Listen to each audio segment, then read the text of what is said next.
Habari gani?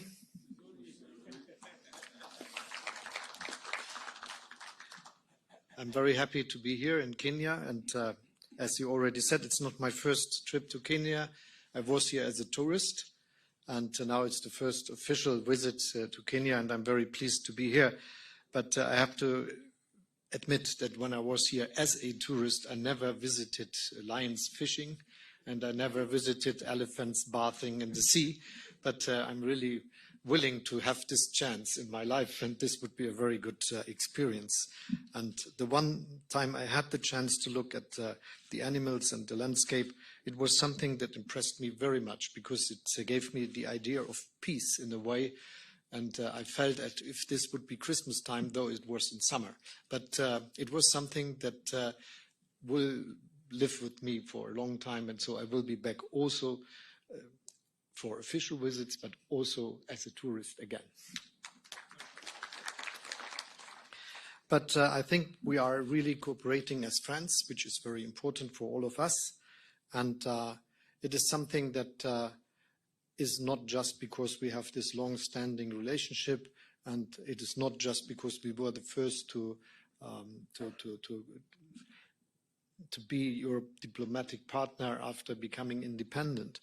It is because it is something which we have in common, and this is also the understanding of democracy, and that the people rule the country, and that the rule of law is of importance for the life we are having.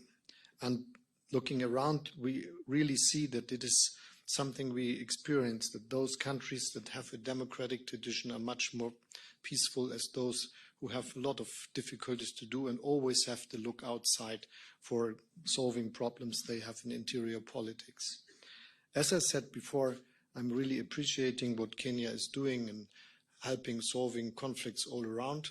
It is a very difficult task in these times, and it sometimes seems as if one conflict is looking to be solved, the next one is to come, but that you are constantly referring to your task and that you are doing it is something we admire very much, and it's very, very good that you do this. We are willing to work together, as you said, in the questions that are tackling us. One of them is obviously how we fight against climate change. My view is that this is one of the biggest tasks of mankind, and in the midst of this century, we must succeed. In case of Germany, we try to be CO2 neutral in 2045. Some other countries say it will be 50, some say 60, but this is the latest what we should reach. And so to work together is a big goal for all of us. Sometimes in my country, people ask, why you are doing this? What is the reason? We are just 2% of world emissions. But I tell them we are not 2% of world population. And I also say to them that we have a special task and a ability which is important for Germany. We have the engineers, we have the companies, we have the technology that is necessary for getting what is we are aiming for, becoming a world that is living and doing business CO2 neutral, climate friendly, but which is also solving the problem that many people in the world still face, that they are looking for a better, good income, that they are looking for how to feed their children, how they can educate them. So there is big growth. There's a lot of growth necessary to many parts of the world. And I'm absolutely sure that we should aim that the way of living, for instance, people in Germany have, should be a way of living others in the world can have also, but without harming climate. And if we are successful with this, this would be really the part we can support from Germany very, very much. And this is also a reason why we are good in accelerating our technologies and our investment into climate-friendly activities, because doing so, we are developing scales, making things cheaper so that they can be used all over the world. In this way, we are really willing to partner with Kenya that is really leading, for instance, when it goes about using geothermal possibilities of your country, and for using and for producing hydrogen, And I'm also pleased very much that you are thinking about how we can produce fertilizers, especially green fertilizers. One of the things we learned in the last year much more is that there are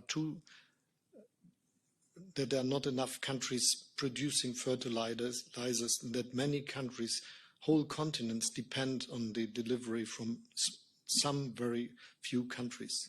And if we want to do something good to the world, we just enlarge the number of countries that are able to do this, and if Kenya would be one of them, it would be very, very good. Let me say I not just appreciate very much what you say about your activities all around with all the conflicts and the new one in Sudan. I really appreciate your clear voice in saying that revisionist policies are not good wherever they are taking part and taking place. And this is why I think it is necessary that we say that what Russia is doing with its aggression against Ukraine is the threat to peace and security, not just in Europe, but in the whole world. And we cannot accept that someone feeling strong enough is just thinking that he could take parts of the territory of his neighbor and just doing it as it was done for centuries. But it is one of the advantages of our time that we agreed in the United Nations that this should not be the case. And we are very much willing to help all the countries that suffer from this war and from the outcomes of this, and we are very much working to make peace a possibility and support the Ukrainians. Thank you for your activities. We will have a lot of fields for partnership. You spoke about workforce and things like that, but that's not the only one. Thank you for inviting us. I'm very happy that I can be part of this long-standing relationship, and the two of us and our countries will work together to have a very strategic cooperation in our relationship. Thank you, and thank you for all you do.